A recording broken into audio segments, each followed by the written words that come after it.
नमस्कार प्यारे विद्यार्थियों, आपका अपना स्कूल यूट्यूब चैनल में स्वागत है। पिछले एपिसोड में आपने खूब सारा मेरे को प्यार दिया, सपोर्ट किया, इसीलिए मैं अगला एपिसोड लेके आया हूं। इंपोर्टेंट क्वेश्चन की ये जो श्रृंखला है, अर्धवार्षिक परीक्षा हाफ ईयरली एग्जाम में आपके 100% आने वाले क्वेश्चन है। मेरे को सुनते हुए आप याद करोगे तो 100% याद हो जाएंगे। आज के इस एपिसोड की शुरुआत करने से पहले अपन श्री कृष्ण को याद करते हुए एक छंद से शुरुआत करते हैं कि साधिकार, सुनिएगा क्या छंद है। साधिकार प्रेम से लिखेगी पत्र रुक्मिणी तू, साधिकार प्रेम से लिखेगी पत्र रुक्मिणी तो जानती है रुक्मिणी के कृष्ण स्वयं आएंगे। आएंगे जो कृष्ण साथ पार्थ के तो पार्थ को है ज्ञात कि वो युद्ध जीत जाएंगे। आएंगे जो कृष्ण पार्थ के तो पार्थ को है ज्ञात कि वो युद्ध जीत जाएंगे। जाएंगे जो कृष्ण क्रोध से भरी सभा से फिर, जाएंगे जो कृष्ण क्रोध से भरी सभा से फिर, सभा को है पता कि अब देव क्या बचाएं, सभा को है पता कि अब देव क्या बचाएंगे। बचाएंगे जानती है द्रौपदी कि कोई नहीं आएंगे तो कृष्ण चले आएंगे। तो चलिए शुरुआत करते हैं अपन ने आज की इस क्लास का। पहले 3 अध्याय को अपन ने पढ़ लिया था। आज इस एपिसोड में अपन आगे वाले 9 के 9 चैप्टर है वो पूरे कर लेंगे। अध्याय 4 जल संसाधन को शुरुआत करते हैं। सभी फॉर्मेट के क्वेश्चन है मेरे पास में। पहला क्वेश्चन है, निम्नलिखित में से जल किस प्रकार का संसाधन है? जल किस प्रकार का संसाधन है? जैव संसाधन है, अजैव संसाधन है, नवीनीकरणीय है, अनवीनीकरणीय है, चक्रीय संसाधन है या फिर अचक्रीय संसाधन है? तो इसी प्रकार का क्वेश्चन है। चलिए देखते हैं। जल है वो अनवीनीकरणीय संसाधन नहीं, तो कैसा संसाधन है? नवीकरणीय है। फिर उसके बाद में जैव संसाधन नहीं, जैव संसाधन भी नहीं है। अचक्रीय नहीं, अचक्रीय भी नहीं है। किस प्रकार का संसाधन है? चक्रीय संसाधन है। अब इसे इसका ऑप्शन जो सही रहेगा वो ए ऑप्शन है, वो सही है। जल किस प्रकार का संसाधन है? तो अजैव संसाधन है। अगला क्वेश्चन है अपना,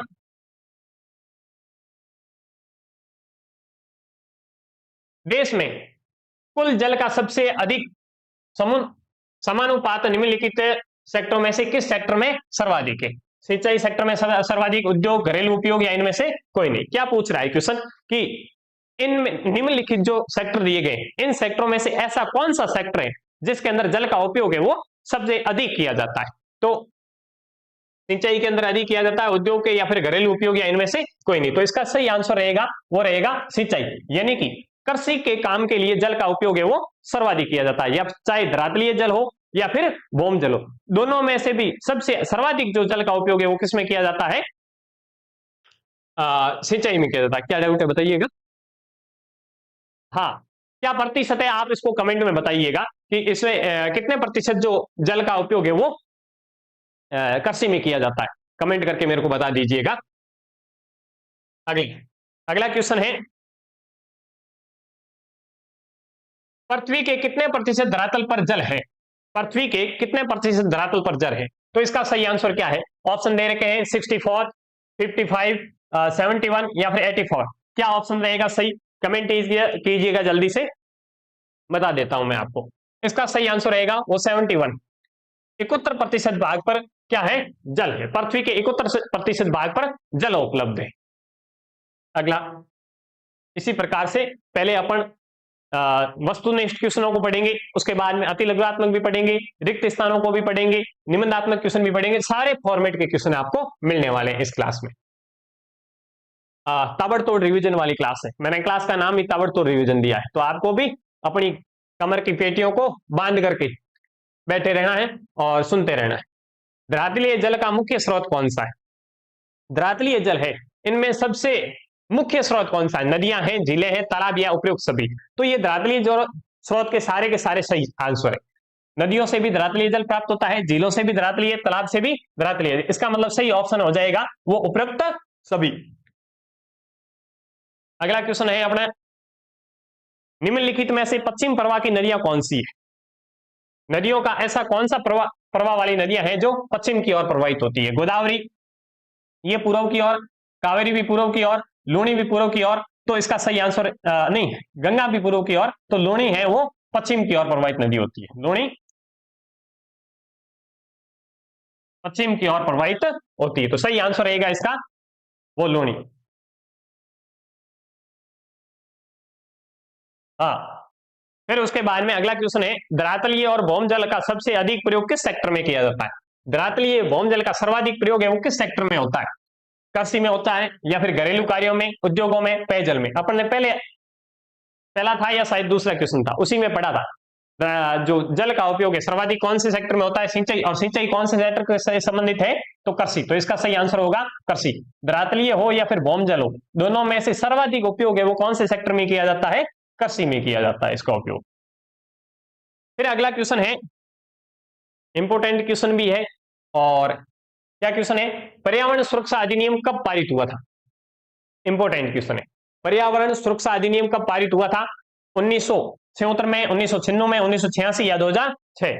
राइट आंसर आप कमेंट कर दीजिएगा, मैं इंतजार कर रहा हूं, कमेंट करके बताइएगा आप, फिर आगे इसका आंसर बताते हैं। ठीक है, आपने मेरे अनुसार आपने कमेंट कर दिया होगा। हाँ, तो इसका सही आंसर होगा वो होगा 1986। पर्यावरण सुरक्षा अधिनियम, भोपाल गैस त्रासदी हुई थी उसके संदर्भ में ये कानून लाया गया था 1986 में। फिर उसके बाद में अगला है प्रदूषण का निवारण। प्रदूषण का निवारण एवं नियंत्रण संबंधी जल अधिनियम कब बनाया गया था? 8वां क्वेश्चन है। तो इसका सही आंसर होगा 1974। ये आंसर है वो सही है, बाकी वाले ऑप्शन दे नहीं रखे हैं, ये जो लिख रखा है वही इसका ये सही आंसर है इसका, ये ऑप्शन याद रखना है इसको। ये सन वाले क्वेश्चन है ना, यही आपके नंबर एक आध नंबर कट सकता है, आधे आधे नंबर के क्वेश्चन होते हैं, ये नंबर आपके कटा सकते हैं, तो इनको आप विशेष तौर से ध्यान रखना, इन जो सन वाले क्वेश्चनों को। छोटे छोटे क्वेश्चन है, 2-4 क्वेश्चन ही होंगे, इससे ज्यादा अधिक क्वेश्चन है नहीं। फिर उसके बाद में हरियाली कार्यक्रम का संबंध किससे है? हरियाली कार्यक्रम आप देखोगे ना तो इससे आपको लगेगा कि हरियाली है तो पर्यावरण से संबंधित होगा, लेकिन नहीं, पर्यावरण से संबंधित नहीं है, वन संसाधन से संबंधित भी नहीं है, भूमि संसाधन से संबंधित भी नहीं है, किससे है? जल संसाधन से संबंधित है। इंपॉर्टेंट क्वेश्चन है हरियाली कार्यक्रम। कंफ्यूज हो सकते हो आप, हरियाली नाम सुनकर के ऐसे देख सकते हो कि भाई ये पर्यावरण से होगा, वनों से हो सकता है संदर्भ, लेकिन किससे संबंधित है? जल संसाधन से संबंधित है। इसी प्रकार के कंफ्यूजिंग वाले क्वेश्चन ही लेके आया हूं मैं। फिर उसके बाद में अगला क्वेश्चन है, नीरू मीरू से आप क्या समझते हैं? आंध्र प्रदेश से संबंधित है ये। नीरू मीरू कार्यक्रम कौन से राज्य से संबंधित है? अच्छा, क्वेश्चन भी यही है, नीरू मीरू कार्यक्रम है वो कौन से राज्य से संबंधित है? तो इसका आंसर होगा आंध्र प्रदेश। इसमें नीरू का अर्थ होता है जल, और इसमें मीरू का अर्थ होता है आप, जल और आप। इस प्रकार का जो कार्यक्रम है वो कहां चलाया जाता है? वो आंध्र प्रदेश में चलाया जाता है। आगे अगला क्वेश्चन है, अरवारी पानी संसद। अरवारी पानी संसद है वो कहां है भाई? जल्दी से कमेंट कीजिएगा। अरवारी, अरवारी, अ से अलवर, ये रहा, इसका सही आंसर होगा अलवर। कौन से जिले राज्य से है? तो राजस्थान से। अरवारी पानी संसद राजस्थान के अलवर जिले से संबंधित है। भारतीय राष्ट्रीय जल नीति कब घोषित की गई है? तो भारतीय राष्ट्रीय जल नीति है वो 2001 नहीं, गलत आंसर है। 2002 3 गलत आंसर है, उसके इसका सही आंसर होगा 2002। सही आंसर है वो 2002, ये दोनों गलत है। अगला,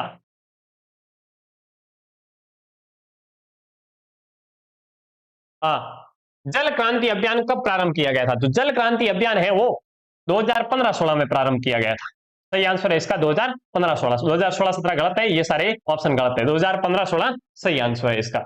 फटाफट की रिवीजन की दृष्टि से चल रहे हैं अपन। अब से वाले क्वेश्चन को जल्दी से देखते हैं, फिर उसके बाकी वाले जो क्वेश्चन है उनको विस्तृत और महत्वपूर्ण तरीके से देखेंगे।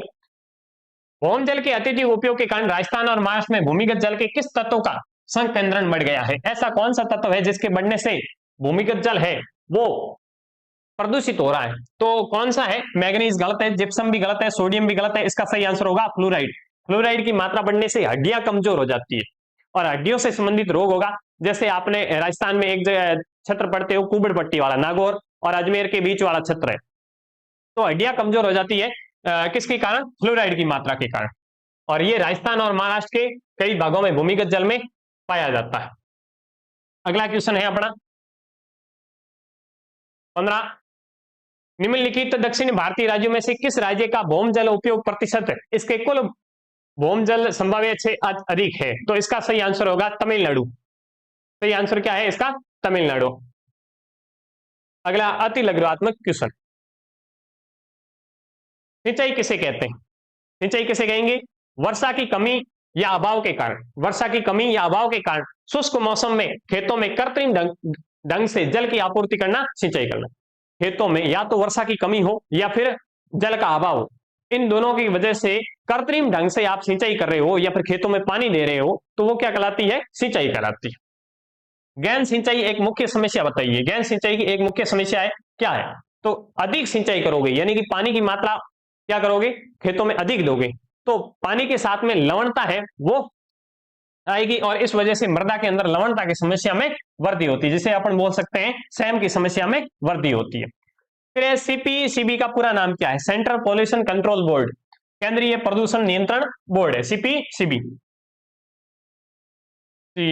सीपीसीबी इसका पूरा नाम है केंद्रीय प्रदूषण नियंत्रण बोर्ड। फिर इसी प्रकार एसपीसीबी का पूरा नाम क्या है? इसका जगह यहां सेंट्रल लिखा हुआ, उसकी जगह हो जाएगा स्टेट पॉल्यूशन कंट्रोल बोर्ड, राज्य प्रदूषण नियंत्रण बोर्ड हो जाएगा इसका आंसर। अगला है अपना क्वेश्चन,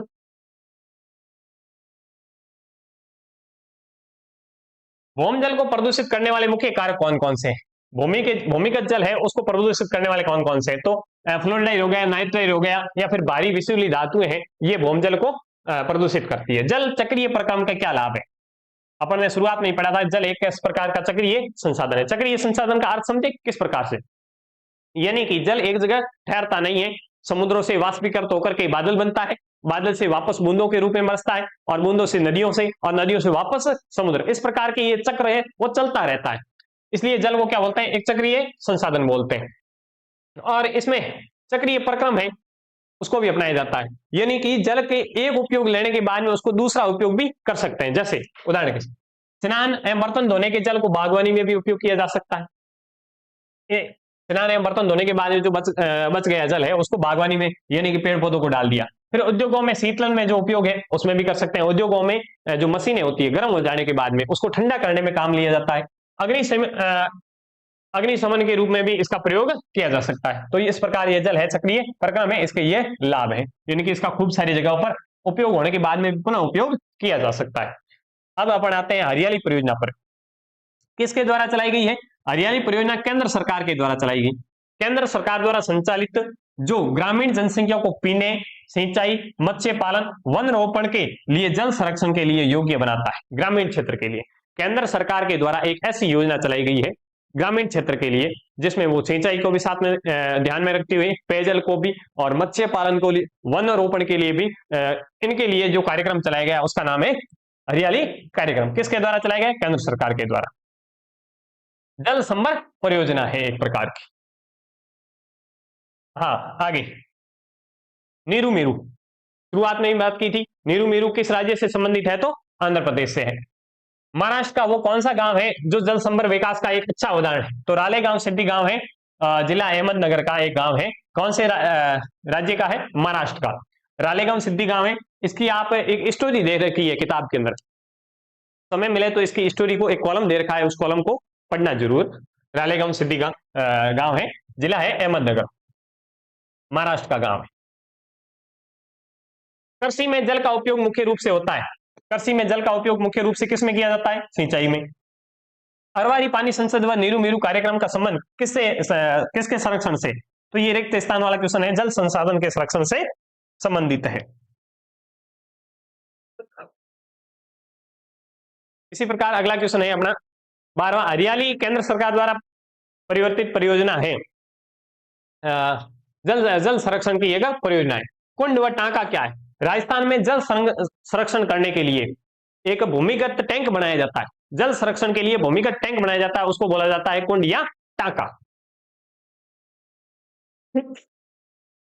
फिर उसके बाद में अगला क्वेश्चन है, जल क्रांति अभियान 2015-16 पढ़ चुके हैं अपन अवसद में इसको।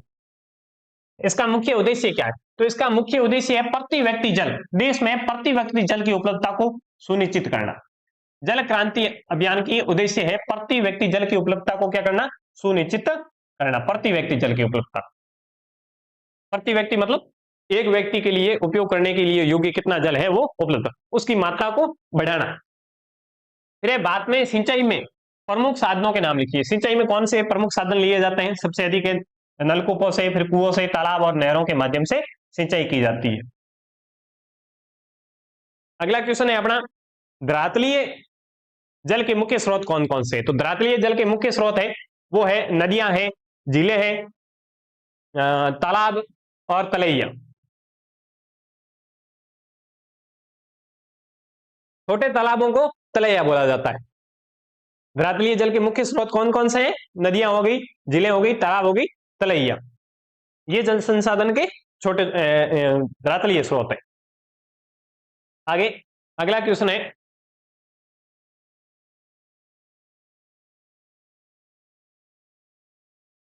भारत में बहुउद्देशीय परियोजनाओं के नाम लिखने। नहीं, इससे पहले भौम जल संसाधन का अत्यधिक उपयोग करने से 4 राज्य बताइए। सबसे अधिक भौम जल का उपयोग करने वाले राज्य कौन से हैं? तो एक पंजाब, हरियाणा, राजस्थान और तमिलनाडु। पंजाब हरियाणा धरातलीय जल का भी सर्वाधिक प्रयोग करता है। पंजाब हरियाणा धरातलीय जल का भी सर्वाधिक प्रयोग करता है। उसके अलावा भौम जल का भी प्रयोग कौन से राज्य में करता है? तो पंजाब हरियाणा, क्योंकि पंजाब हरियाणा के अंदर हरित क्रांति का बहुत सर्वाधिक प्रभाव रहा था, और हरित क्रांति के प्रभाव की वजह से इसमें जो सिंचाई है उसके लिए जल की आवश्यकता बढ़ गई। इस वजह से पंजाब, हरियाणा, राजस्थान और तमिलनाडु भौम जल का सर्वाधिक उपयोग करता है। भारत के 2 बहुउद्देशीय परियोजनाओं के नाम बताने। बहुउद्देशीय परियोजना अर्थ समझे, किसी एक उद्देश्य के लिए नहीं है, इसके उद्देश्य बहुत सारे होते हैं। सिंचाई के लिए भी होगा, पेयजल के लिए भी होगा, पर्यटन के लिए भी होगा, मत्स्य पालन के लिए भी होगा। तो ऐसी परियोजनाएं बतानी है। तो एक है भाखड़ा नागल परियोजना और दूसरी है हीराकुंड बांध परियोजना। और भारत की 2 सबसे अधिक प्रदूषित नदियां। ये क्वेश्चन 3 बार बोर्ड में आ चुका है। ये क्वेश्चन है वो 2-3 बार क्वेश्चन आ चुका है। इसमें क्वेश्चन ये नहीं आया था कि भारत की 2 सर्वाधिक प्रदूषित नदियां। क्वेश्चन थोड़ा चेंज होकर आता है। यमुना नदी है वो कहां से कहां तक प्रदूषित है? तो यमुना नदी दिल्ली से लेकर इटावा के बीच में प्रदूषित है। इसमें ये याद रखना आपको, दिल्ली है, यमुना नदी वो दिल्ली से इटावा के बीच में प्रदूषित है, और गंगा कानपुर से लेकर के वाराणसी के बीच में प्रदूषित नदियां हैं। इसको आपको इस प्रकार से याद रखना। आपको पता ही है यमुना नदी है वो जो भारत में किसके लिए प्रसिद्ध है? उत्काद भूमि के लिए प्रसिद्ध है। और राजस्थान में उत्काद भूमि के लिए प्रसिद्ध कौन सी नदी है? नाम बताइएगा। चंबल नदी। अगला क्वेश्चन है अपना, प्रायद्वीपीय पठारी भाग में सबसे महत्वपूर्ण सिंचाई स्रोत कौन सा है? प्रायद्वीपीय पठारी भाग यानी कि दक्षिणी भारत की बात हो रही है। दक्षिणी भारत में सबसे सिंचाई का महत्वपूर्ण स्रोत है वो तालाब है। आगे थोड़े बड़े क्वेश्चन आ रहे हैं। यह कहा जाता है कि भारत में जल संसाधनों में तेजी से कमी आ रही है। जल संसाधनों की कमी के लिए उत्तरदायी कारकों पर विवेचना कीजिए। ये कथन दिया हुआ है कि भाई ये कहा जा रहा है कि जल संसाधनों में तेजी से क्या आ रही है? कमी आ रही है। उसके लिए उत्तरदायी कारक कौन कौन से? सबसे पहला कारक तो क्या हो गया? जनसंख्या में तीव्र वृद्धि। अत्यधिक तेज गति से जनसंख्या बढ़ रही, और इस वजह से उन जनसंख्या के पेट भरने के लिए भी जो जल की आवश्यकता, और खाद्यान्न के लिए भी जल की आवश्यकता। तो जनसंख्या में वृद्धि होगी तो जल संसाधन भी क्या हो जाएगा? कमी आ सकती है। फिर दूसरा है बढ़ता घरेलू उपयोग। घरेलू उपयोग में भी जल का भी उपयोग बढ़ रहा है, और औद्योगिक क्षेत्रों में जल संसाधनों का अत्यधिक प्रयोग, सिंचाई के लिए भी आवश्यकता। ये सारे के सारे संबंध इस मुख्य कारक ही है। मुख्य कारक क्या है? जनसंख्या। जैसे जैसे जनसंख्या बढ़ी तो उनके लिए घरेलू उपयोग में जल भी बढ़ गया। उनके लिए उद्योगों में कोई सामग्री चाहिए तो उनके लिए भी उद्योगों में भी जल का अधिक प्रयोग करने लग गए। खाद्यान्न चाहिए तो खाद्यान्न में कृषि करनी पड़ेगी, और कृषि के लिए, सिंचाई के लिए जल चाहिए। तो मुख्य मेजर कारक है वो जनसंख्या में वृद्धि, और उससे जुड़े हुए और भी कारक है। बढ़ता घरेलू उपयोग हो गया, औद्योगिक क्षेत्रों में जल संसाधनों का अत्यधिक प्रयोग हो गया, सिंचाई की आवश्यकता हो गई। इसी प्रकार जल प्रदूषित हो रहा है, ये भी एक जल की कमी का प्रमुख कारक है। अगला क्वेश्चन है, प्रदूषित जल या गंदे पानी के उपयोग के क्या प्रभाव हो सकते हैं? यदि आप पेयजल के रूप में प्रदूषित जल का प्रयोग करते हो, यानी कि पीने के लिए पेयजल का प्रयोग करते हो, जो कैसा जल है? गंदा जल है या फिर प्रदूषित जल है, तो आपको कौन कौन सी बीमारियां हो सकती है? तो आंत्रशोथ हो सकता है, पीलिया हो सकता है, हैजार्ड, टाइफाइड, इस प्रकार की बीमारियां उत्पन्न हो सकती है। फिर उसके बाद में भारत में लैंगून एवं पच्चे जल कहां पाए जाते हैं? इसके 2 उपयोग बताइए। भारत के ऐसे कौन कौन से क्षेत्र है जहां पर लैंगून झील या फिर पच्चे जल पाए जाते हैं? तो भारत के पश्चिमी तट और पूर्वी तट, इन दोनों के आसपास में केरल है, उड़ीसा में, केरल और उड़ीसा में लैंगून झीलें पाई जाती है। यानी कि समुद्र के जल से झीलें बनती है, जैसे जैसे ज्वार भाटा आता है तो ज्वार के आने के साथ साथ में जल है वो स्थल भाग की ओर आगे बढ़ जाता है, लेकिन भाटे के समय वापस समुद्र में न जाकर के वो एक झील नुमा बन करके रह जाता है। उसको क्या बोलते हैं? लैंगून झील या फिर पच्चे झील। तो कौन कौन से राज्यों में है? तो एक तो केरल में है, केरल, उड़ीसा, पश्चिम बंगाल। आपको उड़ीसा की ऐसी झील बताओ मेरे को जो भारत की सबसे बड़ी झील है, उसका नाम आप कमेंट बॉक्स में लिख के बताइएगा। उड़ीसा की ऐसी कौन सी झील है जो भारत की सबसे बड़ी झील है? और लैंगून झील का भी उदाहरण। अब केरल के अंदर आपने एक सुना होगा वालमकल्ली जो ख्याल है, उसके अंदर नेहरू नौका दौड़ ट्रॉफी होती है, तो वो भी किसका उदाहरण है? वो भी लैंगून झील या फिर पच्चे झील का उदाहरण है। और पश्चिम बंगाल में भी ऐसी दंतुरित कटिपिटी संरचना है जिसको लैंगून झील बोला जाता है। और इसमें ये काम किया जाता है, एक तो मत्स्य पालन में, दूसरी चावल की कुछ किस्में उगाने में, नारियल को भी उगाने में इसका प्रयोग किया जाता है इस जल का। केरल की मलयालम की भाषा में वालमकली है ना, उसमें वालम का अर्थ क्या होता है? वालम का अर्थ होता है जल और कल्ली का अर्थ होता है खेल। तो उसी नाम उसका नाम ही है कि जल का खेल। नौका दौड़ होती है उसमें आयोजित, खूब प्रसिद्ध है, आप देखना बेवानंद के आल के अंदर होती है। हाँ आगे।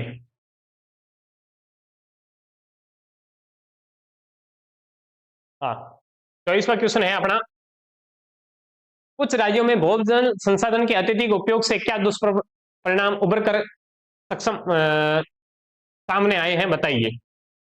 थोड़ी मिस प्रिंटिंग हो गई, सामने आई है, बताएं। कुछ राज्यों में भौमजल संसाधन के अत्यधिक उपयोग से इनका स्तर नीचे हो गया, यानी कि भौमजल का स्तर है वो नीचे हो गया, जिसमें राजस्थान है महाराष्ट्र राज्यों में भूमिगत जल के अधिक उपयोग से फ्लोराइड का संकेंद्रण बढ़ गया। अपन ने ये पहले ही पढ़ लिया कि भाई जैसे जैसे भौमजल का अधिक प्रयोग करोगे तो उसमें फ्लोराइड बढ़ेगा, और फ्लोराइड क्या कर देता है? हड्डियों को कमजोर कर देता है। तथा इसके अलावा भी और भी कई राज्य हैं जिसमें पश्चिम बंगाल है, बिहार है, कुछ भाग्यों में संख्या के संकेंद्रण में वृद्धि हो गई है। इसमें ये होता है जो जल में प्रदूषित जो पदार्थ होते हैं उसकी मात्रा में वृद्धि, उसको बोलते हैं संख्या की का संकेंद्रण में वृद्धि हो गई। अब है जल के पुनः चक्र एवं पुनः उपयोग बताइए। इसके बारे में अभी पढ़ा था कि जल को वापस पुनः उपयोग किया जा सकता है, तो इससे क्या होगी? जल की उपलब्धता में वृद्धि होगी। सामान्यतः कम गुणवत्ता वाले जल का उपयोग अपन शोधित अपशिष्ट जल में भी कर सकते हैं, या फिर नगरीय क्षेत्रों में स्नान बर्तन धोने में प्रयुक्त जो कपड़े धोने वाला जल है उसको बागवानी में कर सकते हैं, शीतलन में कर सकते हैं, अग्निशामक के लिए भी कर सकते हैं। ऐसे खूब सारे ऐसे काम हैं। आप जल के पुनः उपयोग का कर सकते हैं। अपन राजस्थान के लोग हैं, इस प्रश्न से तो पूरी तरीके से वाकिफ है। अपन किसी भी जल को ऐसे वेस्ट नहीं गिराते हैं, उसका उपयोग कहीं ना कहीं दूसरी जगह चक्र के रूप में लेते रहते हैं। तो इससे तो आप राजस्थान वालों को तो बताने की है ही नहीं, विशेषकर मेरे क्षेत्र से। अगला क्वेश्चन है, भारत में कृषि क्षेत्र में सिंचाई हेतु जल की आवश्यकता का उल्लेख कीजिए। भारत के कृषि क्षेत्र में सिंचाई की आवश्यकता के लिए जल की आवश्यकता क्यों है सिंचाई में? तो भारत में वर्षा के वितरण क्या है? असमान, यानी कि भारत में कहीं कहीं तो वर्षा बहुत अधिक होती है, कहीं पर बहुत कम है। विश्व की सर्वाधिक वर्षा प्राप्त करने वाला स्थान भी भारत में है, और कम वाला जो कम के लिए तो नहीं बोल सकता, लेकिन सर्वाधिक वर्षा प्राप्त करने वाला स्थान है वो भारत में। तो भारत में वर्षा का वितरण है वो असमान है। देश के अधिकांश भागों में शीत एवं ग्रीष्म ऋतुओं में अत्यधिक सिंचाई का प्रयोग किया जाता है। देश के अधिकांश भाग है जिसमें शीत ऋतु में भी फसलें उगाई जाती है, ग्रीष्म ऋतु में भी उगाई जाती है, तो उसके लिए भी सिंचाई की आवश्यकता रहती है। फिर अनियमित मानसून कालीन वर्षा, और मानसून कालीन वर्षा होती है लेकिन वो भी अनियमित होती है, कभी अधिक हो जाती है, कभी कम हो सकती है। इसी प्रकार इस वजह से भारत में जल का उपयोग है वो अधिक किया जाता है। उसके अलावा क्या कारण है? कुछ फसलें जैसे कपास, गन्ना, जूट आदि में जल की आवश्यकता ही अधिक रहती है, इसलिए सिंचाई की आवश्यकता रहती है। अगला 27वां क्वेश्चन है, कृषि में सिंचाई व्यवस्था के क्या क्या लाभ है? कृषि में आप सिंचाई करोगे तो इसके लाभ क्या क्या है? तो इसके लाभ है, सिंचाई व्यवस्था से बहुफसलीकरण संभव है। पहले जब सिंचाई नहीं करते थे तब केवल एक ही फसल उगाते थे जो बिना सिंचाई के संभव हो सकती थी, लेकिन आज के समय में बहुफसलीकरण से सिंचाई व्यवस्था से बहुफसलीकरण संभव हो पाया है। फसलों के अधिक उपज देने वाली जो किस्म है उसका उगाना संभव हो गया है। पहले उन किस्मों को उगाया जाता था जो कम पानी में उपलब्ध हो जाए, लेकिन अब अधिक सिंचाई से अपन ऐसी फसलें दे सकते हैं जिसमें अधिक उपज प्राप्त हो सकती है। अब सिंचित कृषि भूमि की उत्पादकता असिंचित भूमि की अपेक्षा अधिक होती है। सिंचित कृषि भूमि की उत्पादकता है वो असिंचित कृषि भूमि से अधिक, यानी जहां सिंचाई नहीं करते हैं उस जमीन से जितना उत्पन्न होता है उससे अधिक तो सिंचाई करते हैं उससे अधिक उसमें हो जाता है। इस वजह से सिंचित कृषि भूमि की उत्पादकता बढ़ाने के लिए भी भारत में सिंचाई में जल का प्रयोग किया जाता है। हरियाली कार्यक्रम का है क्या है भाई, इसमें तो पढ़ लिया, केंद्र सरकार की योजनाएं ग्रामीण क्षेत्रों में पेयजल, मत्स्य पालन, रोपण, जो वन रोपण के लिए, वन संरक्षण, जल संरक्षण के लिए एक परियोजना है और ग्राम पंचायतों के अंदर चलाई जाती है। ये इंपोर्टेंट क्वेश्चन है, जल संभर प्रबंधन, इंपोर्टेंट, वेरी इंपोर्टेंट क्वेश्चन है। जल संभर प्रबंधन क्या है? क्या आप सोचते हैं कि सतत पोषणीय विकास में महत्वपूर्ण भूमिका अदा कर सकता है? या इसको ऐसे पूछ सकता है, जल संभर प्रबंधन से क्या तात्पर्य है? और जल प्रबंधन के केंद्र तथा केंद्र के द्वारा चलाई गई योजनाओं को बताना है। तो इसमें प्रमुख कार्यक्रम है, पहले कार्यक्रम तो का नाम है हरियाली कार्यक्रम, जिसको अपन ने पढ़ लिया, ग्रामीण क्षेत्रों में जल की उपलब्धता को बढ़ाने के लिए चलाया गया। नीरू मीरू जल और आपके लिए आंध्र प्रदेश में चलाया जा रहा है। अरवारी पानी संसद राजस्थान में चलाया जा रहा है। इन कार्यक्रमों को आपने पढ़ लिया। अब इसमें जल संभर प्रबंधन से क्या तात्पर्य है, ये पढ़ना है।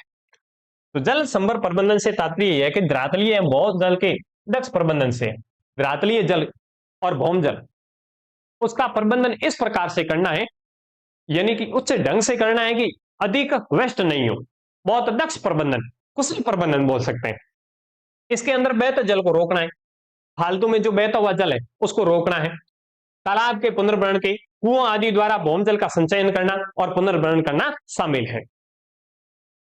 इसका उद्देश्य क्या है? इसका उद्देश्य है कि जल संसाधनों का संरक्षण होना चाहिए, प्राकृतिक संसाधनों और समाज के बीच में संतुलन रहना, यानी कि प्राकृतिक संसाधन कम हो गए और समाज यानी कि लोग है वो अधिक हो गए तो इसके बीच में संतुलन बिगड़ सकता है। इसको संतुलन को बनाने के लिए ये जल संभर प्रबंधन चलाया गया। अब इसकी क्या भूमिका है सतत पोषणीय विकास में? तो ये आने वाली पीढ़ियों के लिए जल की उपलब्धता है वो सुनिश्चित करता है। आप इसको पढ़ लेना थोड़ा, यही बात बता रहा है ये आगे। वर्षा जल संग्रहण क्या है, ये भी इंपोर्टेंट क्वेश्चन है। बड़ा ये वाला पार्ट बड़ा है, उसके बाद में आगे वाले पार्ट थोड़े छोटे छोटे ये अपन पूरे कर लेंगे। आज से लगभग 1.5 घंटे की क्लास होगी। ये भी इंपोर्टेंट क्वेश्चन है। वर्षा जल संग्रहण क्या है? वर्षा के जल को संग्रहित करना वर्षा जल संग्रहण है। इसको कई तरीकों से कर सकता है। वर्षा जल के एकत्रित करने की एक विधि है जो छत वर्षा जल संग्रहण है। इस प्रकार की खूब सारी विधियां हैं, अपन इसको पढ़ेंगे। इससे लाभ क्या क्या है? तो इससे वर्षा जल संग्रहण से पानी की उपलब्धता को बढ़ाता है, भूमिगत जल स्तर को नीचे होने से रोकता है, इसमें फ्लोराइड एवं नाइट्रोजन जैसे जो पदार्थ है इसको घुलने से रोक देता है, मृदा अपरदन से, बाढ़ से भी रोका जा सकता है मृदा जो जल संरक्षण करोगे। अब जल संरक्षण की विधियां कौन कौन सी है? तो इसमें पहली विधि है टांका, जो राजस्थान में खूब प्रचलित है, अपन पढ़ लिया था टांका क्या होता है। दूसरा है सर्विस कूपों के द्वारा, यानी कि जो छत वर्षा का जल है वो सर्विस कूपों के माध्यम से भूम जल को बढ़ा देता है। प्रस्तर कूप या चेक डैम बना करके पुनर्भरण कूपों के द्वारा भी वर्षा जल का संग्रह किया जा सकता है। अब जल क्रांति अभियान क्या है? ये 2015-16 में प्रारंभ किया था और जल की उपलब्धता, प्रति व्यक्ति उपलब्धता को सुनिश्चित करने के लिए चलाया गया। इसको भी अपन ने पहले पढ़ लिया है। इसके अंतर्गत जल ग्राम बनाने के लिए देश के अंदर 672 जिलों में प्रत्येक जिले में एक ग्राम जिसमें जल की कमी है उसको चुना गया था। प्रत्येक जिले का ऐसा गांव चुना गया जिसमें जल की कमी है। उसके अंतर्गत कितने जिले चुने गए हैं? 672। कौन सा अभियान? जल क्रांति अभियान। भारत के विभिन्न भागों में 100 हेक्टर मॉडल कमांड की क्षेत्र पहचान की गई है। प्रदूषण को कम करने के लिए जल संरक्षण एवं कृत्रिम पुनर्भरण की व्यवस्था की गई है। भूमिगत जल प्रदूषण को कम किया गया है। देश के चयनित क्षेत्रों में आर्सेनिक मुक्त कुओं का निर्माण किया गया है। लोगों में जागरूकता फैलाई जा रही है और संचार के माध्यम जैसे radio, TV, print media, poster प्रतियोगिता, इसके माध्यम से जल क्रांति अभियान की जो प्रचार किया जा रहा है। अब जल प्रदूषण से क्या तात्पर्य है और भारत में जल प्रदूषण की समस्या के निर्माण संबंधी सरकारी प्रयास बताइए। जल प्रदूषण का तात्पर्य यही है कि जल के अंदर बाह्य पदार्थों का मिल जाना, जैसे क्या हो सकता है? सूक्ष्म जीव हो सकता है, रासायनिक पदार्थ, औद्योगिक, घरेलू या फिर अन्य अपशिष्ट मिलने से जल के गुणों में हुई कमी को क्या कहलाता है? जल प्रदूषण। जल के गुणों में कमी होना क्या कहलाता है? जल प्रदूषण कहलाता है। अब देश में तेजी से जल प्रदूषण हो रहा है, इसके निवारण के लिए कौन कौन से उपाय चलाए गए? हालांकि अपन ने सारे उपाय पढ़ ले, अपशिदों में, रिक्त स्थानों में पढ़ लिए थे छोटे, लेकिन वापस से पढ़ लेते हैं। एक तो जल अधिनियम 1974 चलाया गया प्रदूषण निवारण एवं नियंत्रण के लिए। फिर पर्यावरण सुरक्षा अधिनियम 1986 में चलाया गया। जल उपकर अधिनियम 1977, ये इंपोर्टेंट करना भाई। जल उपकर अधिनियम 1977 में चलाया गया। यद्यपि इनके द्वारा जल को प्रदूषण को रोकने के लिए कम किया गया है, फिर भी उसके अलावा भी और भी कई योजनाएं चल रही है, जैसे भारतीय राष्ट्रीय जल नीति 2002 हो गई, और भी कई कार्यक्रम। आगे चलते हैं। हाँ, भारतीय राष्ट्रीय जल नीति के तहत क्या किया गया था, इसमें जल के उपयोग का क्रम निर्धारित किया गया था। सबसे पहले आप जल का उपयोग है वो पेयजल के रूप में करोगे, यानी कि पीने के लिए करोगे। फिर उसके बाद में दूसरा उपयोग है वो सिंचाई में करोगे। तीसरा करोगे जल शक्ति के रूप में, यानी कि विद्युत उत्पादन में। और फिर उसके बाद में नौकायान में करोगे। फिर उसके बाद में औद्योगिक एवं अन्य उपयोग में भी कर सकते हो। इस नीति की मुख्य विशेषताएं क्या है, इस नीति की, यानी कि राष्ट्रीय जल नीति की 2000, इसकी मुख्य विशेषता सिंचाई एवं बहुउद्देशीय परियोजना में जल के घटक सम्मिलित होना, जहां पेयजल के स्रोतों का भी कोई विकल्प नहीं है। पेयजल को मानव जाति एवं प्राणियों के लिए प्रथम उपलब्ध बनाना, यानी कि पेयजल को विकसित करने के लिए जल क्रांति। इसमें मुख्य उद्देश्य पेयजल को बढ़ाना। आप इसको थोड़ा पढ़ लेना। भारत के विभिन्न सेक्टरों में जल उपयोग का उल्लेख कीजिए और सिंचाई के लिए जल की मांग और उपयोग का विवेचना कीजिए। तो भारत के विभिन्न सेक्टरों में सबसे अधिक जो जल का उपयोग है घरेलू सेक्टर में नहीं, ऐसे नहीं, कृषि सेक्टर में किया जाता है, लेकिन फिर भी कौन कौन से सेक्टर है, तो घरेलू सेक्टर हो गया, औद्योगिक सेक्टर हो गया, कृषि सेक्टर में। इन सेक्टरों में भारत में जल का उपयोग किया जाता है। किसमें कितना किया जाता है, उसके लिए ये रहा। धरातलीय जल का 89%, भौम जल का 92% कृषि सेक्टर में उपयोग किया जाता है, पहले मैंने कमेंट में पूछा था। और औद्योगिक क्षेत्र में धरातलीय जल का 2% और भौम जल का 5% उपयोग किया जाता है। दूसरी ओर घरेलू में धरातलीय जल का 9% और भौम जल का 3% भाग है वो घरेलू उपयोग में लिया जाता है। इस प्रकार से जल का उपयोग किया जाता है। अगला क्वेश्चन है 35वां, जल संसाधन के आस सामाजिक द्वंद्व एवं विवादों को जन्म देता है, इसे उपयुक्त उदाहरण। अंतिम क्वेश्चन है कि जल संसाधन जैसे जैसे धीरे धीरे कम हो रहा है, अपने बीच में सामाजिक द्वंद्व को उत्पन्न कर रहा है, लड़ाइयों को उत्पन्न कर रहा है। कैसे, तो उसको उदाहरण देकर समझाने के बता रहा है। तो भारत में तेजी से जो जनसंख्या बढ़ रही है, इसलिए प्रति व्यक्ति जल की उपलब्धता हेतु प्रतिदिन कम हो रही है। प्रति व्यक्ति जल उपलब्धता, यानी पहले व्यक्ति के लिए 5 लीटर प्रति व्यक्ति की आवश्यकता थी, अब वो धीरे धीरे यदि जनसंख्या तेज गति से बढ़ेगी तो अब वो क्या हो जाएगा, 4 लीटर, 3 लीटर, ऐसे जैसे जैसे कम होगा। और कम होती हुई चीज के लिए तो लड़ाई स्वाभाविक सी बात है। तो इस वजह से जल संसाधनों पर दबाव बढ़ रहा है और लड़ाई हो सकती है। इसके उदाहरण है, इसमें अंतरराष्ट्रीय विवाद भी उत्पन्न होते हैं और अंतरराज्यीय भी विवाद। अभी अंतरराष्ट्रीय विवाद तो काफी प्रचलन में रहा था, प्रसिद्ध रहा था भारत और पाकिस्तान के मध्य। उसके पहले भी भारत पाकिस्तान के मध्य विवाद हो रखा है। इसमें प्रमुख है भारत और पाकिस्तान के मध्य सिंधु जल विवाद हो गया, भारत और बांग्लादेश के मध्य फरक्का जल विवाद, और कर्नाटक एवं तमिलनाडु के मध्य मध्य कावेरी जल विवाद हो गया। ये इसके कुछ उदाहरण हैं। फिर उसके बाद में महाराष्ट्र, मध्य प्रदेश और गुजरात के बीच में नर्मदा नदी के जल का विवाद हो गया। सतलुज यमुना लिंक नहर को लेकर पंजाब और हरियाणा के मध्य विवाद है। इस प्रकार से ये नदियां हैं जो अंतरराज्यीय विवाद के भी कारण रही है, क्योंकि जल के ऊपर दबाव बढ़ रहा है, और अंतरराष्ट्रीय विवाद के भी कारण रही है। अगला अध्याय है अपना 5वां, खनिज एवं ऊर्जा संसाधन। इसका पहला क्वेश्चन है, निम्नलिखित में से कौन सा खनिज है वो धात्विक खनिज नहीं है, कमेंट करके बताइएगा। निम्नलिखित में से ऐसा कौन सा खनिज है जो धात्विक खनिज है। क्या टाइम हुआ है, निम्न में से कौन सा धात्विक खनिज नहीं है, तो लोएस्क धात्विक खनिज है, बॉक्साइड भी धात्विक है, तांबा भी धात्विक है। तो इसमें सही आंसर होगा वो माइका। माइका है वो अधात्विक खनिज है। अगला क्वेश्चन है अपना, निम्नलिखित में से कौन सा खनिज भूरा कोयला के नाम से जाना जाता है।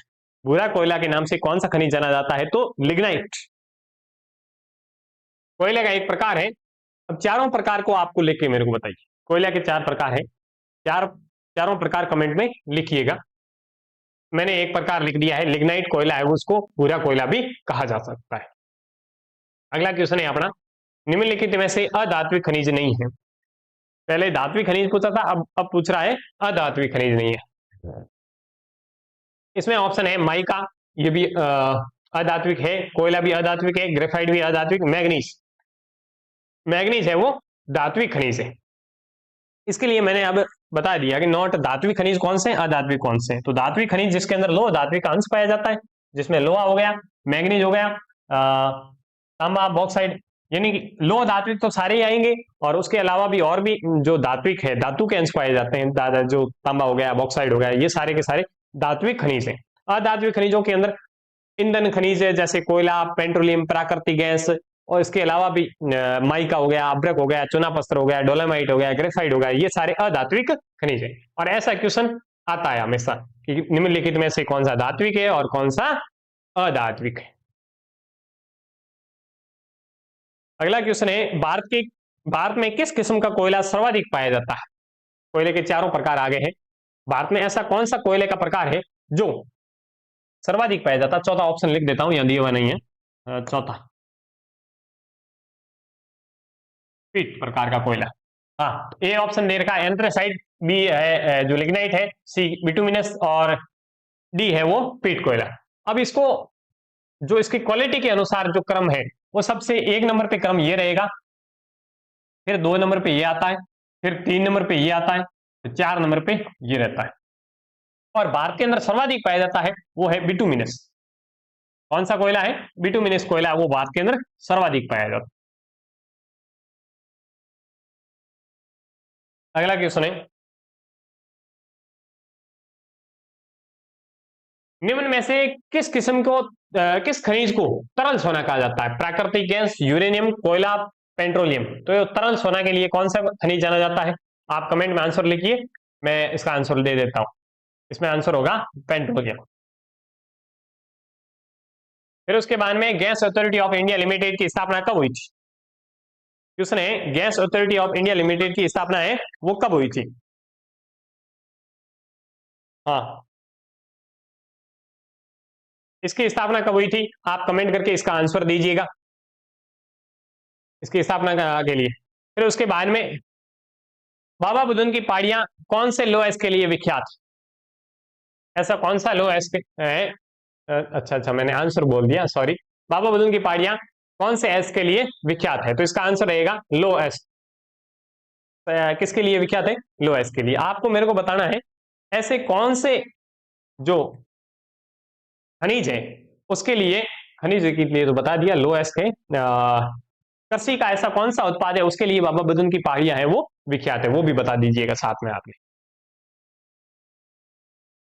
निम्न में से कौन सा खनिज है, कौन सा मैग्नीज बॉक्साइड उत्पादन में अग्रणी राज्य है? निम्नलिखित राज्यों में से कौन सा अग्रणी राज्य है जो मैग्नीज एवं बॉक्साइड का अग्रणी उत्पादक राज्य? तो इसका सही आंसर होगा वो होगा ओडिशा। ओडिशा है वो मैग्नीज और बॉक्साइड के उत्पादन में अग्रणी राज्य। आपकी बुक के अनुसार बात कर रहा हूं, वर्तमान स्थिति के अनुसार कुछ अलग स्थिति है, लेकिन बुक के अनुसार है वो ओडिशा है। फिर एल्यूमिनियम धातु कौन से एस्क से प्राप्त होती है? तो एल्यूमिनियम धातु है वो कौन से एस्क से प्राप्त होती है? ए ऑप्शन है आपका मैग्नेटाइट, बी है डोलेमाइट, और सी है बॉक्साइड है, और डी है सोना। तो इसका सही आंसर होगा बॉक्साइड। आगे अगला क्वेश्चन है,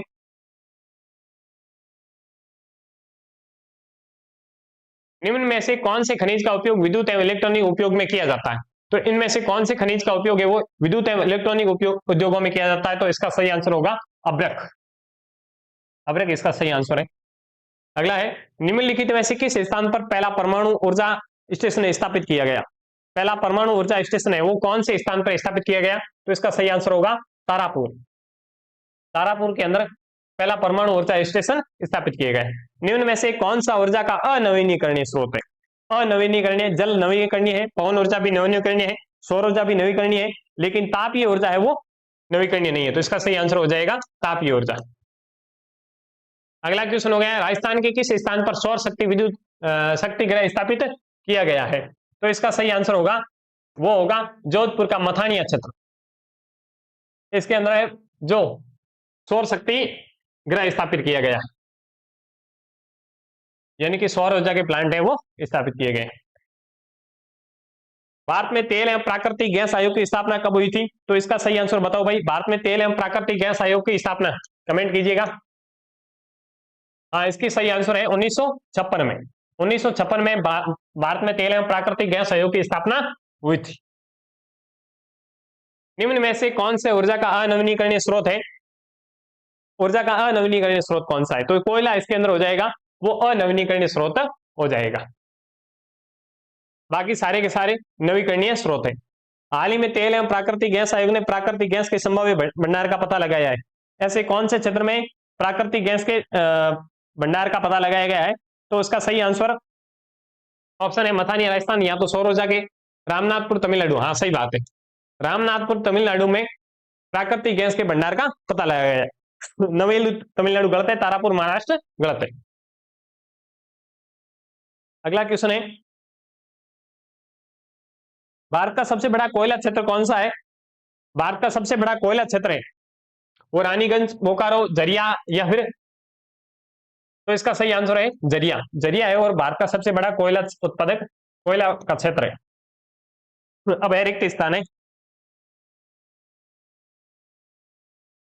खनिजों की गुणवत्ता और मात्रा के बीच में प्रतिलोमी संबंध यानी कि उल्टा संबंध पाया जाता है। प्रतिलोमी मतलब उल्टा भी लिख सकते हो आप। हाँ, जहां गुणवत्ता अधिक की होती है वहां मात्रा कम पाई जाती है और मात्रा अधिक होती है वहां गुणवत्ता कम पाई जाती है। प्रतिलोमी संबंध पाया जाता है। भारत में अधिकांश धात्विक खनिज शैलों में पाए जाने वाले क्षेत्र की प्राचीन कृष्टि। अच्छा, भारत के अधिक धात्विक खनिज है वो प्रायद्वीपीय पठार की क्षेत्र की प्राचीन क्रिस्टलीय शैलों में पाया जाता है। थोड़ी टाइपिंग मिस्टेक हो गई है, तो धात्विक खनिज सबसे अधिक कहां पाए जाते हैं? तो प्रायद्वीपीय पठारी भाग में, यानी कि दक्षिणी भारत के प्रायद्वीपीय भाग में पाया जाता है। लोह अयस्क के प्रगलन के लिए एक महत्वपूर्ण कच्चा माल है। तो लोह अयस्क के प्रगलन के लिए यानी कि लोहे को मजबूत बनाने के लिए मैग्नीज का प्रयोग किया जाता है। मैग्नीज का अग्रणी उत्पादक राज्य है वो है उड़ीसा।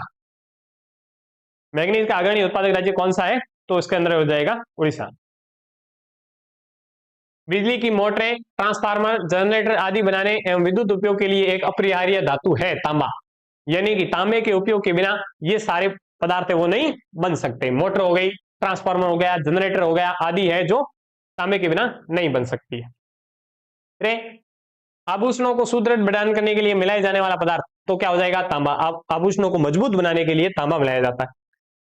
कच्चा पेट्रोलियम अवस्था में हाइड्रोकार्बन से युक्त होता है। कच्चा पेट्रोलियम है वो किस अवस्था में हाइड्रोकार्बन से युक्त होता है? तो द्रव एवं गैसीय अवस्था में हाइड्रोकार्बन से युक्त होता है।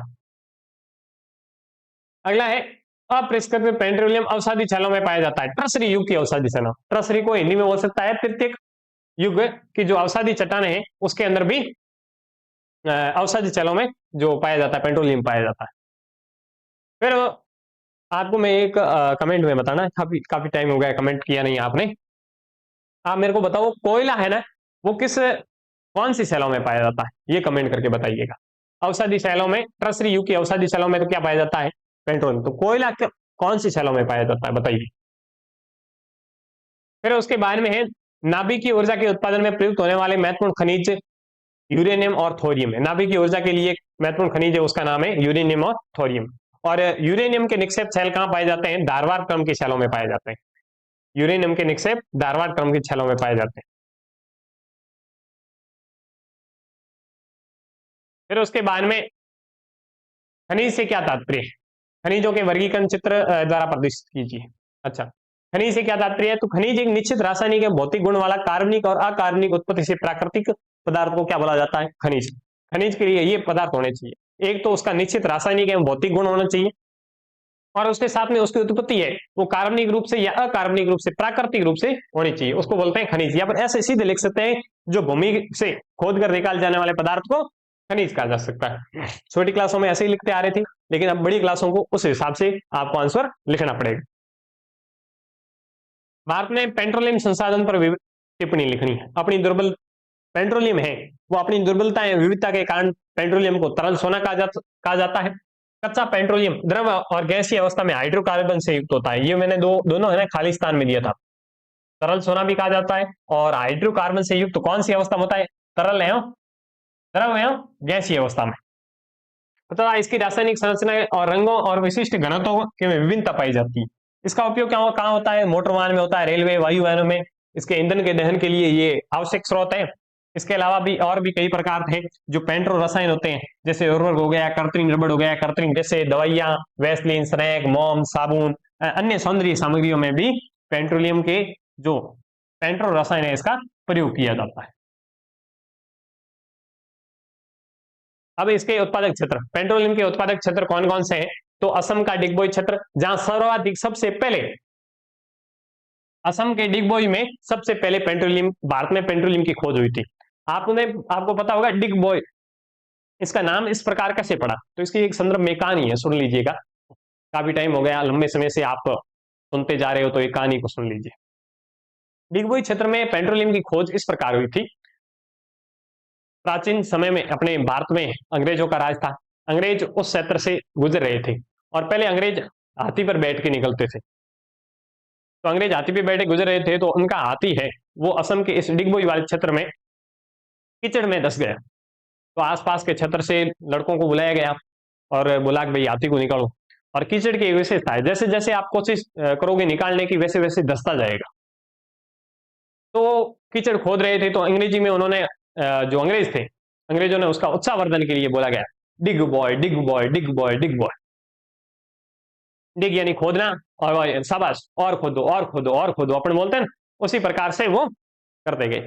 तो उस कीचड़ से पेट्रोलियम जैसी सुगंध आ रही थी। तो उन्होंने, उस अंग्रेज ने लैब में जाकर के पता किया कि भाई इसमें क्या पदार्थ है, और फिर उसी प्रकार उस जगह से पेट्रोलियम की खोज हो जाती है। इस वजह से उसका नाम ही क्या रख दिया, डिगबॉय क्षेत्र। तो असम का डिगबॉय क्षेत्र है वो पेट्रोलियम उत्पादक क्षेत्र है। फिर नारकटिया है, फिर मोरौन क्षेत्र, ये असम के हो गए। फिर गुजरात का अंकलेश्वर, कालेल, महसाणा, ये गलत रखा है, महसाणा है, नवागांव, कौसाम्बू और लुनेज क्षेत्र। लुनेज एक अपतटीय क्षेत्र है, यानी कि समुद्र में स्थित, किनारे पर स्थित वाला क्षेत्र है। फिर उसके बाद में महाराष्ट्र का मुंबई आई, ये भी मुंबई से 35 किलोमीटर अंदर समुद्र के अंदर है। अन्य क्षेत्र भी हो गए कृष्णा, गोदावरी और कावेरी के बेसिन, यानी कि ये नदियां जहां समुद्र में गिरती है उस जगह पर। भारत में दो प्रकार के तेल शोधन कारखाने हैं, एक है क्षेत्र आधारित और एक है बाजार आधारित। क्षेत्र आधारित का अर्थ है जहां पर कच्चा माल निकलता है उसी जगह पर रिफाइनरी स्थापित कर दी जाती है, तो उसको बोलता है क्षेत्र आधारित।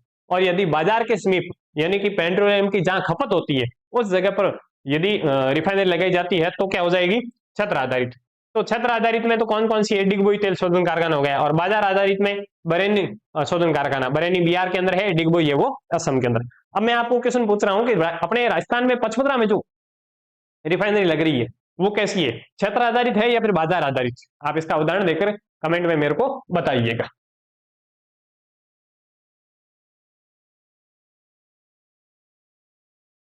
अगला, लो एस पर संक्षिप्त में टिप्पणी लिखिए। भारत में लो एस खनिज की प्रचुर संसाधन है। हमारे देश में लो एस के दो प्रमुख प्रकार पाए जाते हैं, एक हेमेटाइट किस्म का लोहा पाया जाता है, दूसरा मैग्नेटाइट किस्म का लोहा भी पाया जाता है। और भारत में इसके सिंचित भंडार कहाँ कहाँ है? भारत में एशिया का सबसे विशालतम लो एस का भंडार पाया जाता है। भारत में एशिया का सबसे विशालतम, एशिया का सबसे विशालतम लो एस का भंडार है वो कहाँ पाया जाता है, सिंचित भंडार है वो भारत के अंदर है। लो एस के कुल आरक्षित भंडारों का लगभग 95% भाग है वो ओडिशा में, फिर झारखंड में, छत्तीसगढ़, कर्नाटक, गोवा, आंध्र प्रदेश, तमिलनाडु राज्यों में स्थित है। इन राज्यों का इसी क्रम के अनुसार याद रखना। अब इसके उत्पादक क्षेत्र, कौन कौन से जगहों पर ये लो एस का उत्पादन किया जाता है? ओडिशा, ये भारत का सबसे बड़ा लो उत्पादक क्षेत्र है। यहाँ कौन कौन से क्षेत्र है, तो गुरु मैसानी हो गया, सुलईपत हो गया, बादामपाड़ हो गया, किरुभूमि हो गया, बोनई हो गई, यहाँ इसकी प्रमुख खानी। और आप देखोगे पारादीप बंदरगाह, उस वो भारत का सबसे बड़ा लो एस का निर्यातक बंदरगाह भी है। तो उड़ीसा से वो निर्यात किया जाता है, इस क्षेत्र से जो भी खनिज लो एस है उसको निर्यात किया जाता है। फिर है झारखंड का नोवा मंडी और गोवा क्षेत्र हो गया, छत्तीसगढ़ का बेलाडीला, यानी कि बैल की जो होती ना कुबड़, उसके आकार की जो पहाड़ी है, इसलिए उसका नाम क्या रख गया, बेलाडीला। बेलाडीला का भी नाम के पीछे वजह है कि बैल की कुबड़ की आकृति की चट्टान है, पहाड़ है, इस वजह से इसका नाम है बेलाडीला। फिर उसके बाद में छत्तीसगढ़ का बेलाडीला क्षेत्र हो गया, दिल्ली हो गया, दुर्ग क्षेत्र हो गया, राजरा की श्रेणी हो गई, कर्नाटक का हॉट स्पॉट क्षेत्र हो गया, बाबा बुदुन की पहाड़ियां, कंद्रमुख की पहाड़ियां, महाराष्ट्र का चंद्रपुर, भंडारा, रत्नागिरी क्षेत्र हो गया। ये लो एस के प्रमुख उत्पादक क्षेत्र है, इनको इन्हीं क्रम के अनुसार याद करिएगा। फिर निम्नलिखित नवीनीकरणीय ऊर्जा पर विस्तार से बताइए। नवीनीकरणीय ऊर्जा स्रोत, सौर ऊर्जा पर टिप्पणी लिखनी है, पवन ऊर्जा पर, भूतापीय ऊर्जा पर, जैव ऊर्जा पर। तो क्रम अनुसार पढ़ लेते हैं। पहले सौर ऊर्जा पर, सूर्य से प्राप्त होने वाली ऊर्जा है, ये इंपोर्टेंट क्वेश्चन भी करो भाई इसको। इसमें से ये क्वेश्चन आपके 100% आने वाले क्वेश्चन, 100% आने वाले। इनमें से दो का आपको पक्का पूछा जाएगा द्वार्षिक में। इसको मैं कर देता हूं v इंपोर्टेंट कितनी घात 20, v मैंने 20 बार लिख दिया, very very very very very very 20 बार इंपोर्टेंट लिखने के बाद में इन दोनों में से इसमें क्वेश्चन होगा निम्नलिखित में से किन्हीं दो पर टिप्पणी लिखिए, ऐसे हो सकता है, या फिर किसी एक पर टिप्पणी लिखिए। इनमें से क्वेश्चन एक आपका 100% है। सौर ऊर्जा हो गया, पवन ऊर्जा हो गया, भूतापीय ऊर्जा, जैव ऊर्जा। तो इसको आप विशेष तौर से ध्यान रखते हुए पढ़िएगा। सौर ऊर्जा, सूर्य से प्राप्त होने वाली ऊर्जा को सौर ऊर्जा कहते हैं। पवन ऊर्जा में ये पूर्ण रूप से प्रदूषण मुक्त है और ऊर्जा का एक असमाप्य स्रोत है।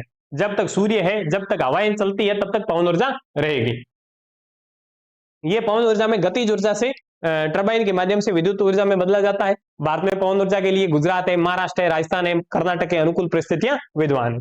भूतापीय ऊर्जा पृथ्वी के गर्भ से जो मैग्मा निकलता है, जो अत्यधिक उष्मा निर्मुक्त होती है, उस ऊर्जा से विद्युत ऊर्जा में परिवर्तन किया जाता है। इसके अलावा भूजल कूपों से भी, गर्म पानी से भी तापीय ऊर्जा में बदला जा सकता है। यानी भूतापीय ऊर्जा को दो प्रकार से प्राप्त किया जाता है, एक तो मैग्मा के माध्यम से और दूसरा है गीजर कूपों से। गीजर कूप का अर्थ होता है पानी के अंदर, भूमि के अंदर गर्म पानी है वो बाहर निकलता है, उस गर्म पानी को भी विद्युत ऊर्जा में बदला जा सकता है। आप मेरे को कमेंट करके बताइए कि विश्व का ऐसा कौन सा क्षेत्र है जहां गीजर कूपों का प्रयोग किया जाता है, सबसे पहले प्रयोग किया गया। और भारत का भी ऐसा कौन सा क्षेत्र है जहां पर गीजर कूपों से मतलब बिजली बनाई जाती है। ये दोनों क्वेश्चन है, कमेंट में आपको जरूर बताने। कमेंट में देखता हूं, आप समझते होंगे कमेंट में देखता नहीं हूं, मैं सारे विद्यार्थियों के कमेंट है वो देखता हूं। हाँ, अगला है चौथा, जैव ऊर्जा, बायोगैस। जैव ऊर्जा उस ऊर्जा को कहा जाता है जिसे जैविक उत्पाद से प्राप्त की जाती है, जिसमें कृषि अवशेष हो गया, नगर पालिका का भी जो हरा कचरा हो गया, औद्योगिक एवं अन्य अपशिष्ट शामिल होते हैं। ये जैव ऊर्जा को तापीय ऊर्जा या फिर खाना पकाने के लिए गैस में परिवर्तित किया जा सकता है। नगर पालिका के खर्चा बदलने की एक प्रक्रिया है, नई दिल्ली के ओखला क्षेत्र में चलती है। याद रखना इसको, नई दिल्ली के ओखला क्षेत्र में। नई दिल्ली के कौन सा क्षेत्र? ओखला। आगे अगला अध्याय आ गया अपना, छठा अध्याय है। इस प्रकार अब छोटे छोटे अध्याय है, थोड़ा एक मैंने चौथे अध्याय पर ज्यादा एफर्ट दे दिया। अध्याय 6 है, भारत के संदर्भ में नियोजन एवं सतत पोषणीय विकास। इसमें पहला ही क्वेश्चन है, नीति आयोग का गठन कब हुआ था? नीति आयोग का गठन हुआ था वो 1 जनवरी 2015। हालांकि इससे पहले इसका नाम चेंज था। क्या नाम था इसका? योजना आयोग। बाद में इसका नाम चेंज कर दिया, इसका कर दिया नीति आयोग। फिर निम्नलिखित में से किस जनजाति के लोग ऋतु प्रवास करते हैं? तो गद्दी, ये जो गद्दी है, बकरवाल है, भूटिया है, ये वाली जनजातियां हैं वो क्या करती है? ऋतु प्रवास करती है। तो इसका आंसर ये हो गया। फिर उसके बाद में अगला क्वेश्चन है बर्मोर। इस अध्याय का मैंने नोट्स फॉर्मेट में भी पढ़ा रखा है, आप मेरे को दूसरे जो वीडियोज है, दो एपिसोड है, नोट्स फॉर्मेट में भी पढ़ा रखा है। अब मैं क्वेश्चन फॉर्मेट में भी लेके आया हूं, उसको भी आप चाहो तो देख सकते हो, अच्छे ढंग से समझा रखा है। अगले है बर्मोर क्षेत्र की किस राज्य में स्थित है? बर्मोर क्षेत्र है वो किस राज्य में स्थित है? तो कौन सा राज्य है? हिमाचल प्रदेश। हिमाचल प्रदेश के अंदर बर्मोर क्षेत्र उपस्थित है, अवस्थित है। द पॉपुलेशन बॉम्ब पुस्तक के लेखक कौन है? ये वाला क्वेश्चन आने वाला भाई, इन दोनों में से, ये वाला दोनों क्वेश्चन है ना, या तो ये वाला या ये वाला, इन दोनों में से क्वेश्चन आ सकता है। द पॉपुलेशन बॉम्ब पुस्तक के लेखक कौन है? तो इसका है एयरलिच, तो ये आंसर होगा एयरलिच। और अगला क्वेश्चन क्या है? अगला क्वेश्चन है द लिमिट टू ग्रोथ के पुस्तक के लेखक कौन है? तो इसका सही आंसर होगा मिडॉस एवं अन्य। मिडॉस एवं अन्य। ओवर कॉमन फ्यूचर रिपोर्ट है वो कब प्रस्तुत की गई और किसने प्रस्तुत की? तो ओवर कॉमन फ्यूचर रिपोर्ट है वो 1987 में प्रस्तुत की गई। नॉर्वे की प्रधानमंत्री कौन थी? आप कमेंट में बताओ। नॉर्वे की प्रधानमंत्री के द्वारा ये रिपोर्ट प्रस्तुत की गई थी। फिर उसके बाद में इंदिरा गांधी नहर परियोजना कब प्रसारित की गई? इंदिरा गांधी नहर परियोजना है वो कब प्रसारित की गई थी? इंदिरा गांधी नहर परियोजना। तो इसका सही आंसर होगा वो होगा 31 मार्च 1958 को। 31 मार्च 1948 को। अगला, ओहो 58 सही था, सॉरी।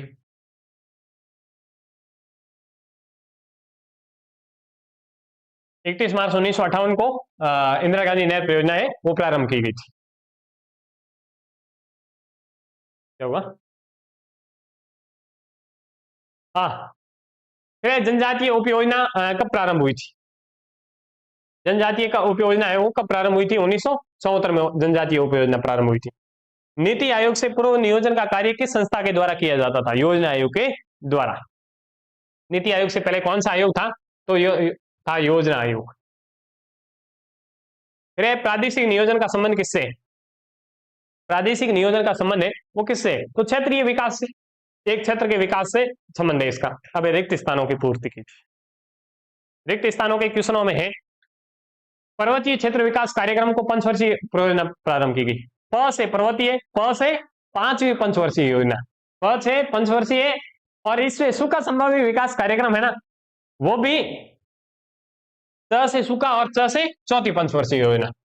विकास एक बहुआयामी प्रक्रिया है। विकास एक ऐसी प्रक्रिया है बहुआयामी। गद्दी जनजाति के लोग किस प्रकार की भाषा बोलते हैं? गदियाली भाषा बोलते हैं। आगे अगला क्वेश्चन है आवर कॉमन फ्यूचर रिपोर्ट किसके द्वारा प्रस्तुत की गई थी? ब्रैंडलैंड के द्वारा प्रस्तुत की गई थी, इसलिए इसका नाम भी क्या रखा गया? ब्रैंडलैंड रिपोर्ट नाम रखा गया। इंदिरा गांधी नहर पहले किस नाम से जानी जाती थी? तो राजस्थान नहर के नाम से जानी जाती थी। इंदिरा गांधी नहर का उद्गम स्थल कहां से है? तो हरी के बैराज बांध से है। हरी के बैराज बांध से इसका उद्गम होता है। पंचवर्षीय योजना में पर्वतीय क्षेत्र एवं उत्तरी पूर्वी राज्यों के जनजातीय क्षेत्रों की और अवसंरचना को विकसित करने के लिए एक अवशिष्ट क्षेत्र योजना को तैयार किए गए। 5वीं पंचवर्षीय योजना में, 5वीं पंचवर्षीय योजना में पर्वतीय विकास कार्यक्रम चलाया गया। फिर जनसंख्या वृद्धि के कारण लोग कृषि के लिए सीमांत भूमि में बाध्य है, इसका सीमांत भूमि का उपयोग करने के लिए बाध्य है। कृषि की जनसंख्या बढ़ रही है, जनसंख्या बढ़ रही है तो कृषि करने के लिए जगह नहीं है, तो उसको क्या कर देता है? सीमांत भूमि में भी उपयोग करने के लिए वो बाध्य हो जाता है। भरमौर जनजातीय क्षेत्र हिमाचल प्रदेश के चंबा जिले की 2 तहसीलें शामिल है। कौन कौन सी है? एक तो भरमौर और दूसरी होली तहसील। होली और खड़ी क्षेत्रों में नदी के पास बचे अवसंरचना विकास में लाभान्वित हुए हैं। तो रावी नदी के तट पर बचे हुए क्षेत्र थे वो अधिक लाभान्वित हुए थे। WECB का पूरा नाम क्या है? विश्व पर्यावरण विकास आयोग। विश्व पर्यावरण विकास आयोग का पूरा नाम है WECB का पूरा नाम है। फिर उसके बाद में अगला क्वेश्चन है ITDP का पूरा नाम क्या है? ITDP का पूरा नाम समन्वित जनजातीय विकास कार्यक्रम। SFDA का पूरा नाम है लघु कृषक विकास संस्था। MFDA का पूरा नाम है सीमांत कृषक विकास संस्था। इनको पूरा नाम आप याद रखना, हो सकता है ऐसा क्वेश्चन आ ही जाए। इंदिरा गांधी नहर किन किन राज्यों से गुजरती है? तो इसका आंसर है राजस्थान है, पंजाब है और हरियाणा से गुजरती है। अगला है इंदिरा गांधी नहर परियोजना किसके द्वारा संकलित की गई है? इंदिरा गांधी नहर परियोजना के इंजीनियर कौन थे? तो इसके इंजीनियर थे कंवर साहब। गद्दी जनजाति का मुख्य व्यवसाय क्या है? तो गद्दी जनजाति का मुख्य व्यवसाय है भेड़ बकरी को चराना हो गया। कृषि और इससे संबंधित क्रियाएं, जीवन यापन के लिए कृषि करते हैं और उससे जुड़े हुए क्रियाकलाप जैसे भेड़ बकरी को पालना है। ये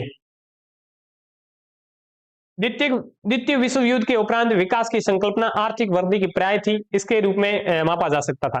द्वितीय विश्व युद्ध के उपरांत प्रति व्यक्ति आय में जैसे जैसे बढ़ती थी वैसे वैसे आर्थिक विकास माना जाता। जिस देश के पास में प्रति व्यक्ति आय अधिक थी, यानी कि आय अधिक विकसित अधिक, लेकिन अब इसको चेंज कर दिया अपने मानव विकास वाले पार्ट में, इसको पढ़ेंगे।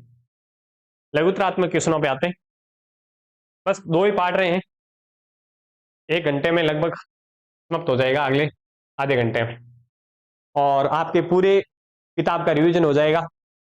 एग्जाम से पहले आपको लगभग 2 घंटे में पूरी किताब पूरी दोनों किताब 2 घंटों में आप 2 की स्पीड से देख करके वो दोनों किताब की रिवीजन है फटाफट में कर सकते हैं और अधिक नंबर आ सकते हैं। सतत पोषणीय विकास की संकल्पना को परिभाषित कीजिए।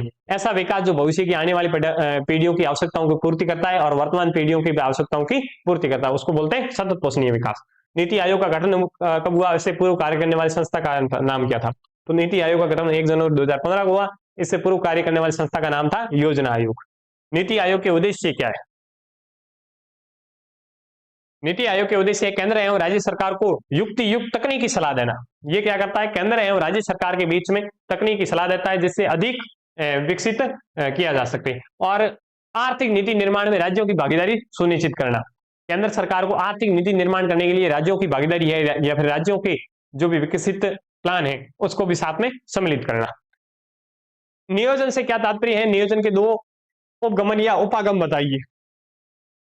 नियोजन का अपन सीधे साधे भाषा में बोले तो नियोजन का अर्थ है विकसित या फिर विकास हो सकता है, लेकिन इसके किताब की भाषा में बताते हैं नियोजन एक सोच विचार की प्रक्रिया है जिसमें कार्यक्रमों की रूपरेखा तैयार की जाती है, उद्देश्य को प्राप्त करने के लिए गतिविधियों का क्रियान्वयन किया जाता है। भाई एक ऐसी रूपरेखा तैयार की जाती है और उस रूपरेखा या फिर उद्देश्य को प्राप्त करने के लिए कुछ गतिविधियां क्रियान्वित या फिर लागू की जाती है, उसको बोला जाता है नियोजन। नियोजन दो प्रकार के होते हैं, एक खंडीय नियोजन, दूसरा होता है प्रादेशिक नियोजन। हाँ, खंडीय नियोजन जिसके अंदर अर्थव्यवस्था के प्रमुख सेक्टरों के अंदर नियोजन किया जाता है, जैसे सिंचाई सेक्टर हो गया, ऊर्जा हो गया, परिवहन हो गया, संचार हो गया, कृषि हो गई, सिंचाई होगी, ये सारे सेक्टर हैं। इन सेक्टरों में यदि कोई नियोजन के कार्यक्रम किया गया या फिर विकसित के लिए योजनाएं चलाई गई तो वो हो जाएगा खंडीय नियोजन। और किसी एक प्रदेश के लिए, पूरे के पूरे प्रदेश के लिए कोई योजना चलाई गई है तो हो जाएगी प्रादेशिक नियोजन।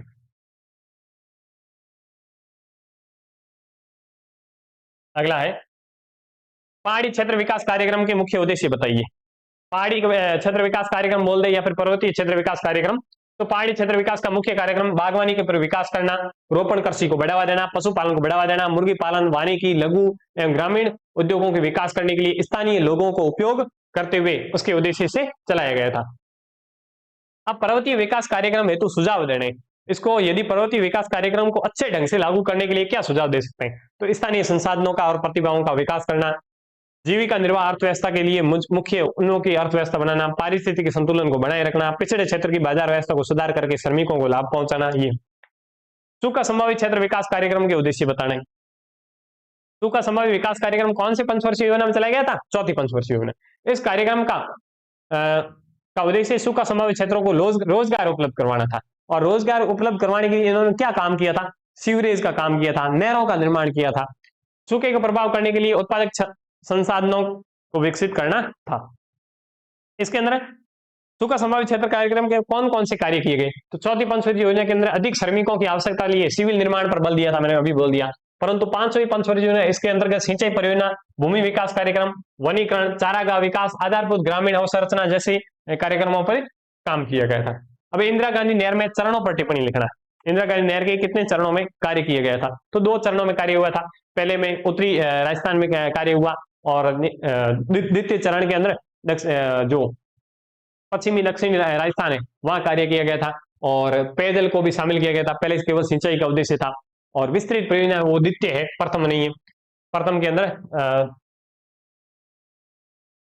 कम क्षेत्र को सिंचित किया गया, जबकि द्वितीय क्षेत्र के अंदर खूब सारे बहुत जिसका लक्ष्य था उसको पूरा कर लिया था। फिर इंदिरा गांधी नहर के पर्यावरण पर पड़ने वाले सकारात्मक प्रभाव बताइए। भाई पर्यावरण को सकारात्मक क्या प्रभाव पड़ा था इंदिरा गांधी नहर से? तो वनीकरण या चारागाह में वृद्धि हुई थी। इंदिरा गांधी नहर आई तो उस जगह पर जल की वृद्धि और जल संसाधन की वृद्धि होने से वनीकरण या चारागाह में वृद्धि हुई थी। वायु अपर्दन, पश्चिमी राजस्थान की समस्या है वायु अपर्दन और बालू निक्षेप।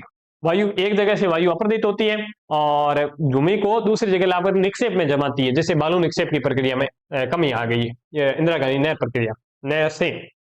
इंदिरा गांधी नहर से पर्यावरण पर पड़ने वाले नकारात्मक प्रभाव, अब कुछ सकारात्मक प्रभाव पड़े तो नकारात्मक भी पड़ने स्वाभाविक सी बात है। नकारात्मक में एक तो जल भराव की समस्या उत्पन्न हो गई थी, मृदा लवणता की भी समस्या उत्पन्न हुई थी। फिर इंदिरा गांधी नहर क्षेत्र में कृषि अर्थव्यवस्था पर क्या प्रभाव पड़ा था? इंदिरा गांधी नहर जो परियोजना चलाई गई इससे कृषि पर क्या प्रभाव पड़ा? तो सिंचित क्षेत्र में विस्तार होने से बोए जाने वाले क्षेत्र में वृद्धि हुई। पहले जो बोए जाने वाला क्षेत्र था वो कम था, अब सिंचाई में वर्धित होने से बोए जाने वाले क्षेत्र में वृद्धि हुई। फसलों की सघनता में वृद्धि हुई थी।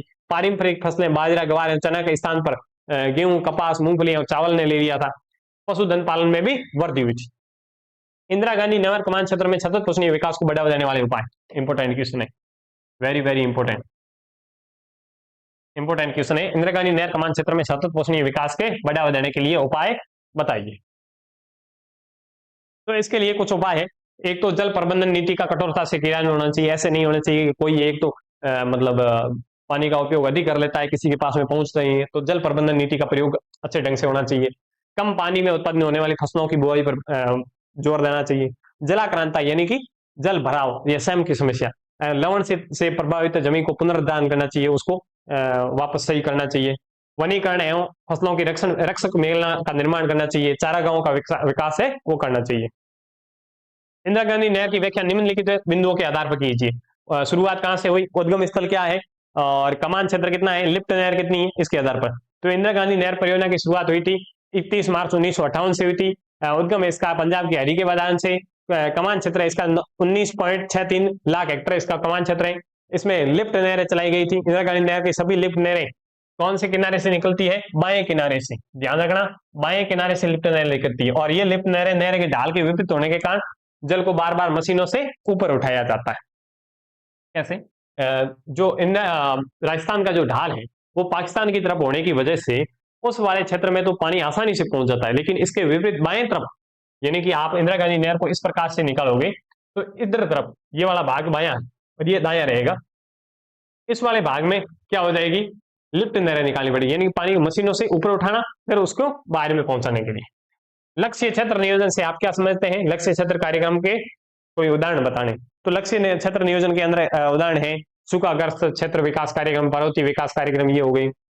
और लक्ष्य समूह के उदाहरण है लघु कृषक विकास संस्था SFDA, सीमांत कृषक विकास संस्था MFDA। WBC से आप क्या समझते हैं, WECB से आप क्या समझते हैं। विश्व पर्यावरण विकास आयोग है, इसकी स्थापना संयुक्त राष्ट्र संघ के द्वारा पर्यावरणीय मुद्दों एवं विश्व समुदाय की बढ़ती चिंता को ध्यान में रखकर के की गई है। इस आयोग की प्रमुख नॉर्वे की प्रधानमंत्री गैरो हरलेम ब्रेंटलैंड थी। इस आयोग ने 1987 में अपनी रिपोर्ट प्रस्तुत की ओवर कॉमन फ्यूचर के नाम से, जिसे ब्रेंटलैंड रिपोर्ट भी कहा जा सकता है। अगला अध्याय है अपना परिवहन एवं संचार, जिसमें पहला क्वेश्चन लिखा हुआ है भारत में सड़कों की दशा सुधारने के लिए 20 वर्षीय सड़क योजना है वो कब से प्रारंभ की गई थी। तो इसका सही आंसर होगा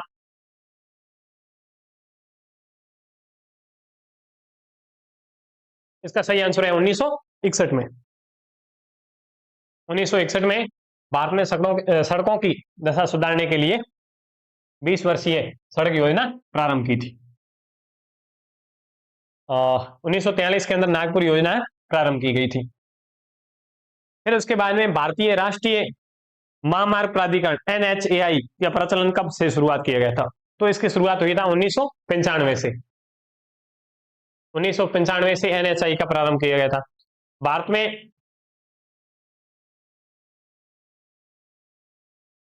में अंतरस्थलीय जल प्राधिकरण की स्थापना कब हुई थी। अंतरस्थलीय जल प्राधिकरण की 1986 में, और 1986 में भारत का पहला नेशनल वाटरवे संख्या 1 बना दिया गया था। अगला है,